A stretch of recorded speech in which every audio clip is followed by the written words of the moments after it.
What's going on, everybody? Welcome to the channel, and today we are checking out the HGL-RC's Hornet 120.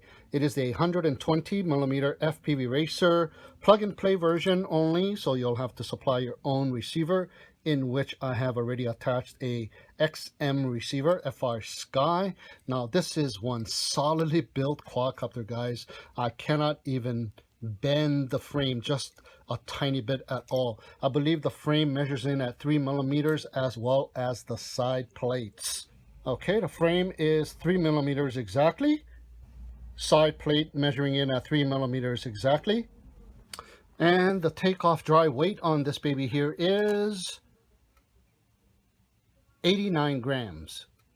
All right, so taking a closer look at this bad boy here, the frame, I have to mention again, is solid as steel, and the side plates with this protruding front protecting the camera, it is just awesome. There's just a small little angle where the camera can get hit, and if you can see right over here, but that is just a difficult task if you are banging into something a little wide. If you are banging into something skinny straight ahead, you might hit the camera, but other than that, it's just a solidly built frame and protects the camera very well. We got a couple of standoffs going from one side to the other, holding the two side plates together, as well as the camera screws mounting the HGL-RC branded CCD camera. We'll get back to that in a little bit.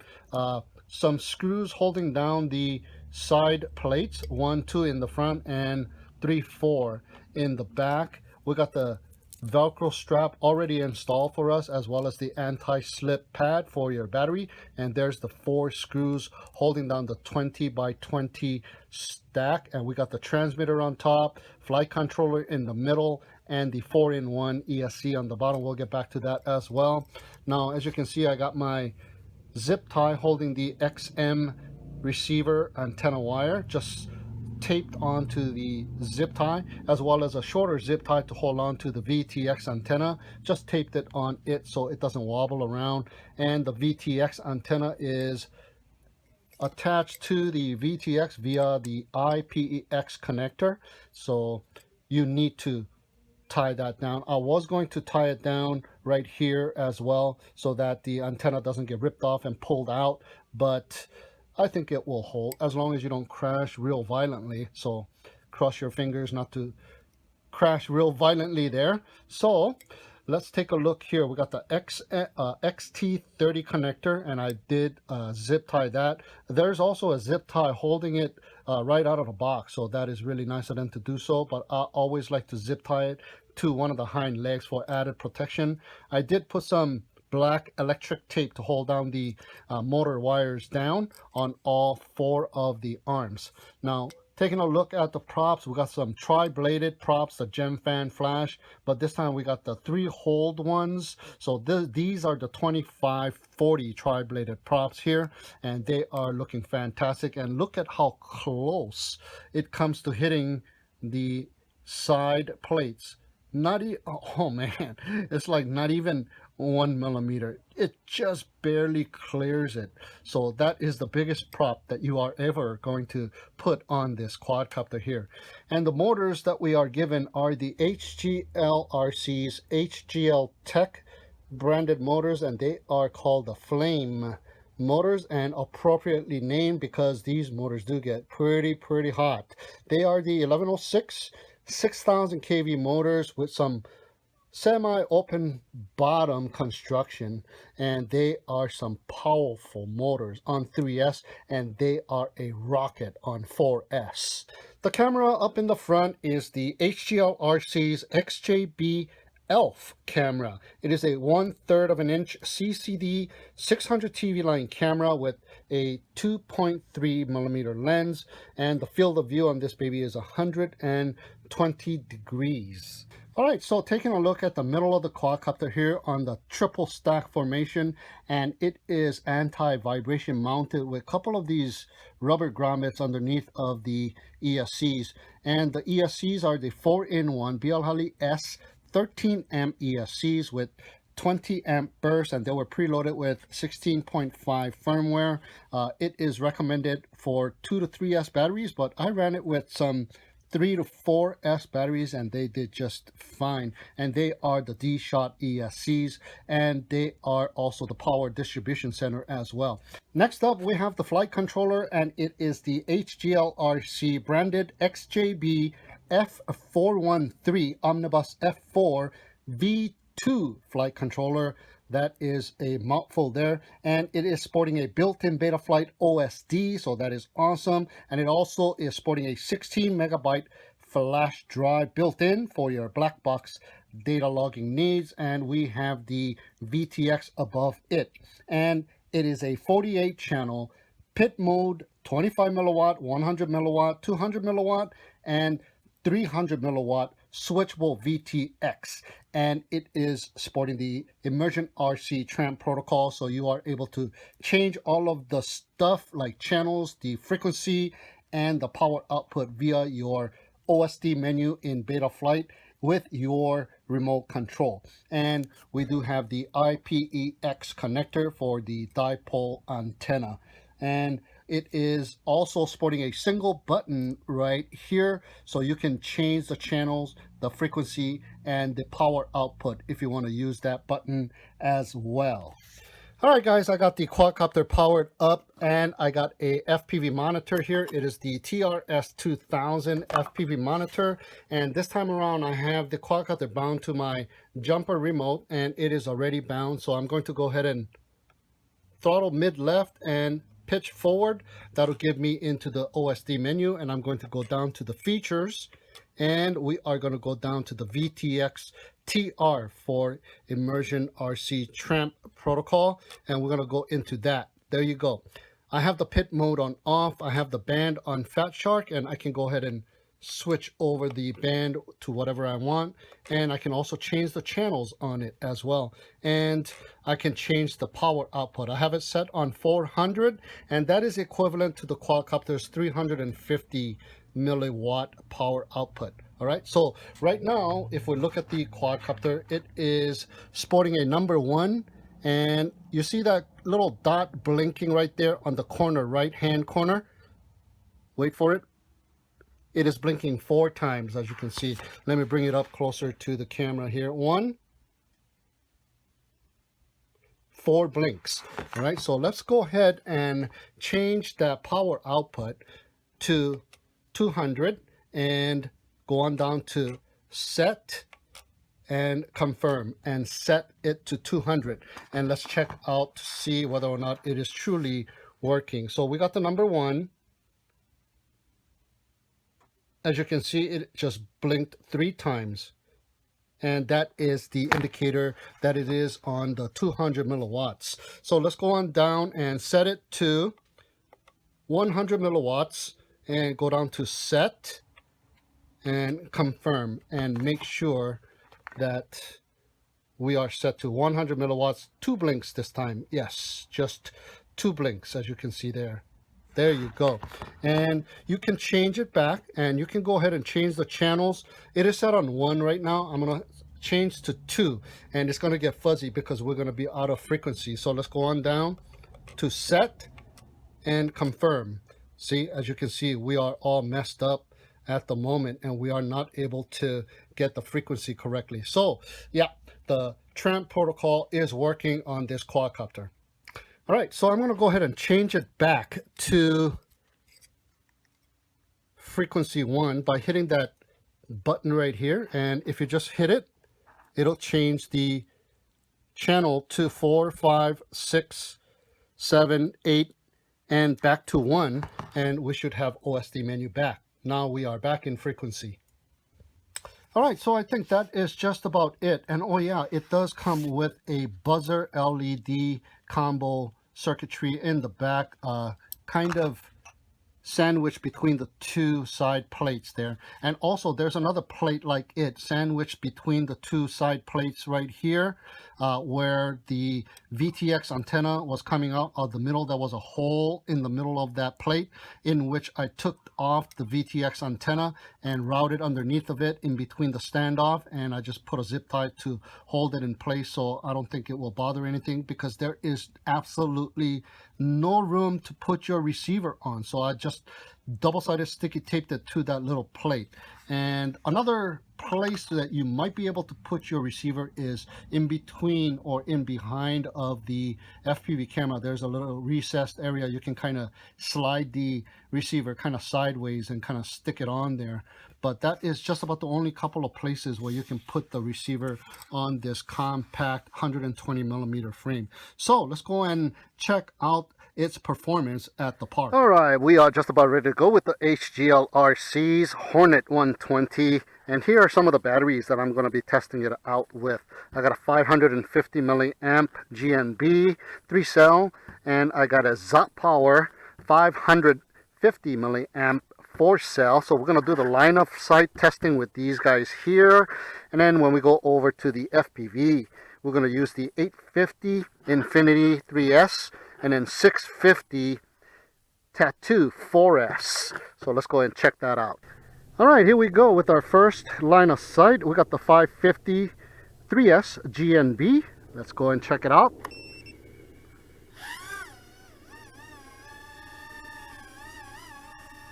Okay, purple LED lights in the back, non-directional. Okay, let me go ahead and bring it back here. I just reset my alarm, took my finger off the trigger.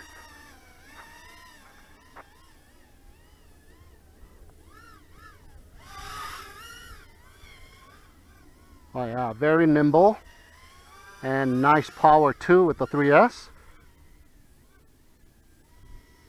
All stock PIDs.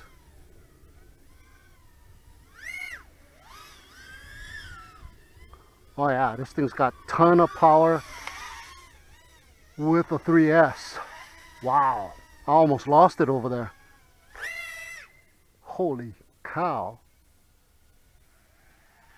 I don't know if you need a 4S on this one. Haha. Oh yeah, we got a nice powerful little 3-incher or 2.5-incher with a 3S. All right, here we go. 2 minutes. There you go. It's a little bit of prop wash on the way down as well. Wow, that is some power, guys. But you don't want to hit that throttle too long. This thing just takes off. Wow, awesome, awesome. Great power. Okay, acro.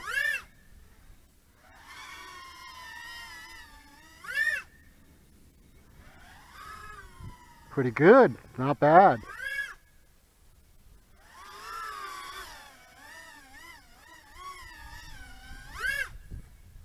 It's going to be a fast little FPV flyer, I can tell. Very nimble. Just awesome. 1 minute. 2 minutes into it after I reset the timer. Yeah, very nice, guys. Let's go ahead and bring it in and check it out with some FPV goggles. Nice.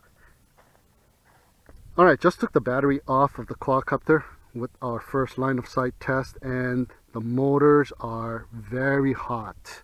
Not just regular hot, they're very hot to the touch. You can't really hold on to them.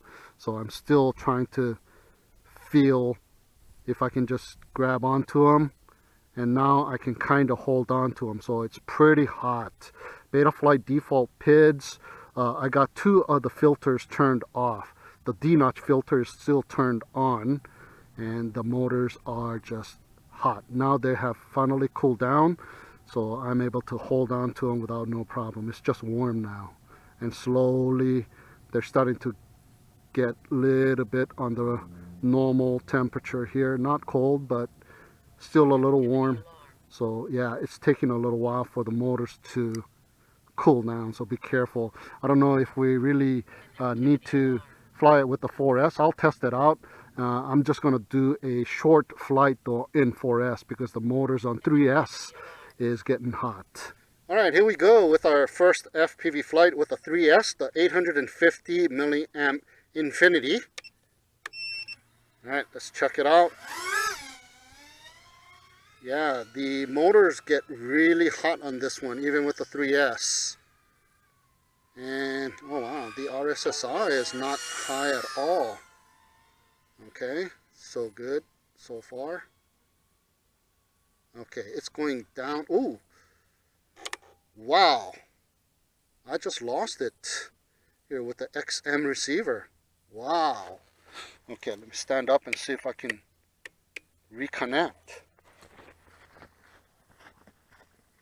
Okay, I brought it back to the table. Nothing was damaged, but man, it just dropped from the sky, not that far from here. So I'm going to keep it close and continue.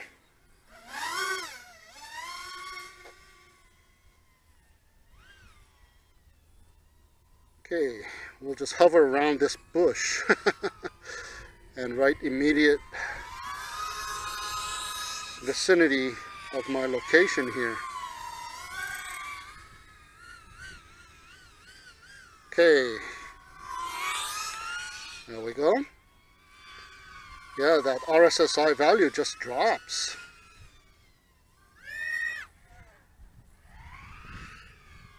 Oh yeah, very nice though. Very smooth of a flyer. Whoa.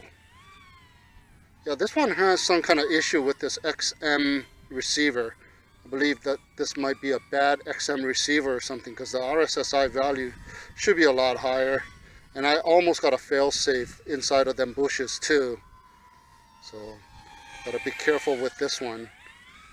I'm pretty sure it's just my unit. I mean, it's just got to do with the receiver, so it's not the quadcopter guy. So let's test out the quadcopter right in front vicinity here.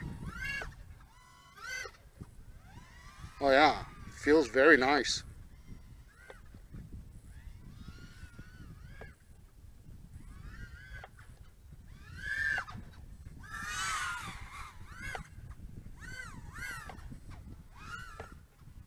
Yeah, so far looking very, very nice. It flies very good.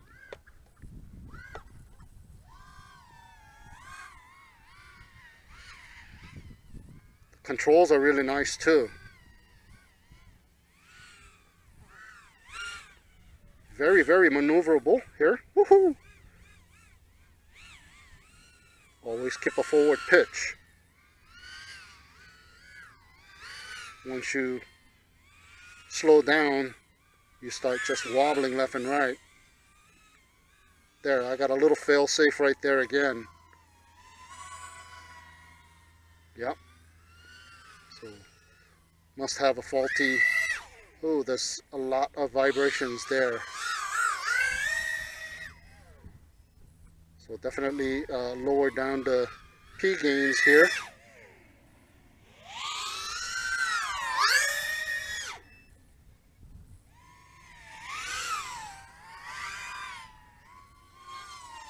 That's why it is so snappy. Look at that.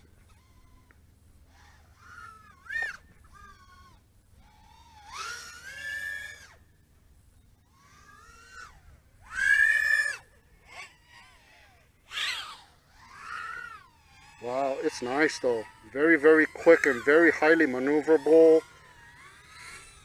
And with default PIDs too, it's performing very nicely.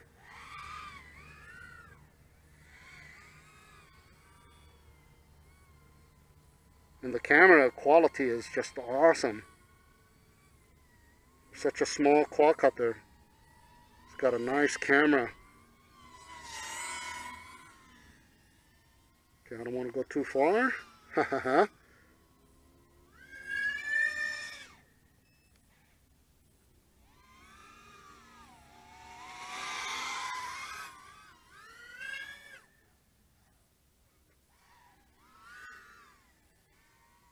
Awesome.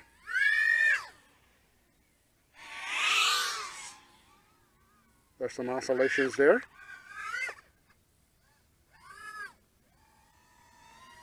So I don't know about 4S. And we're getting a pretty decent amount of flight time with this 850. We should. It is a small quad, so we're way beyond 4 minutes, and it is just about time to bring it in here.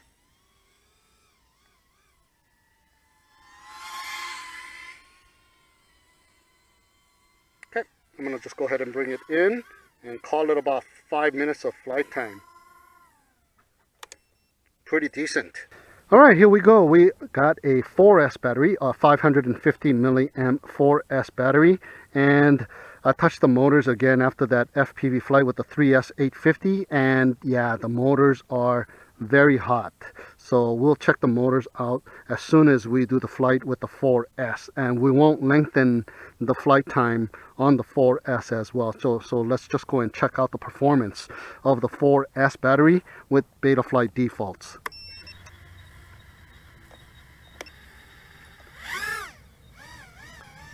Oh, definitely has a lot more power right off the table there.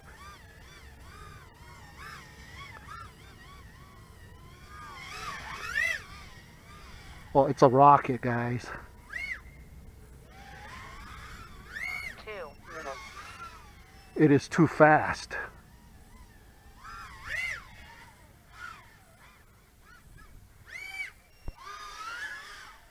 Holy cow. All right. Let me bring it in closer here. Do a little punch out. Ready? Oh, this thing's got a ton of power, and the beeper is going off.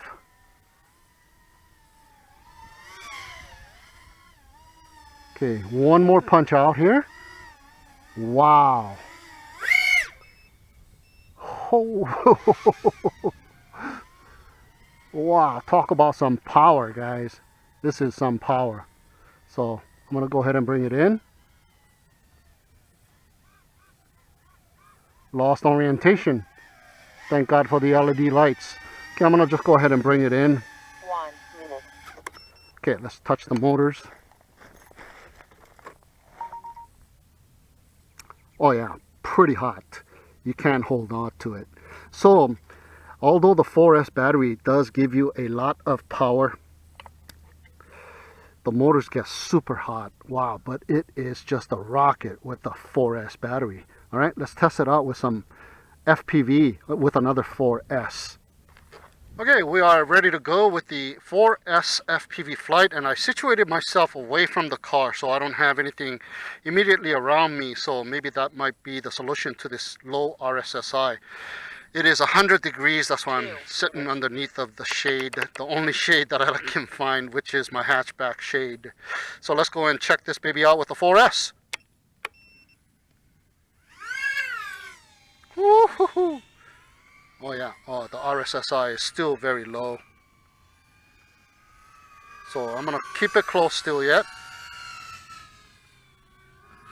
Oh my God, it's got tons of power, guys. I'm just moving the throttle just a little bit, as well as my pitch, and we got ourselves a rocket. Some oscillations, but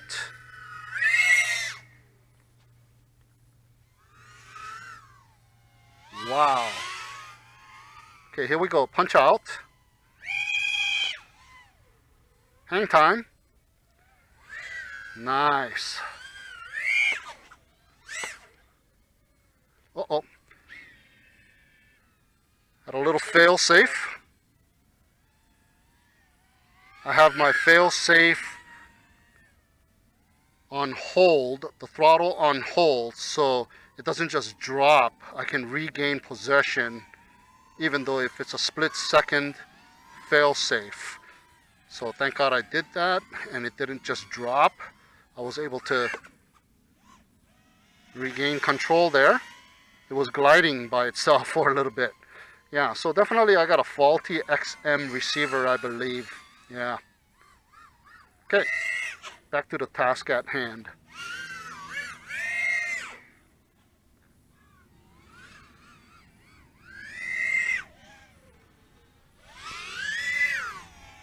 power hungry little guy with the 4S.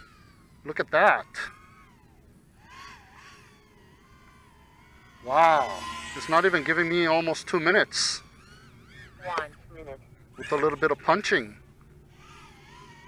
For some reason, all of these quadcopters last longer with a 3S.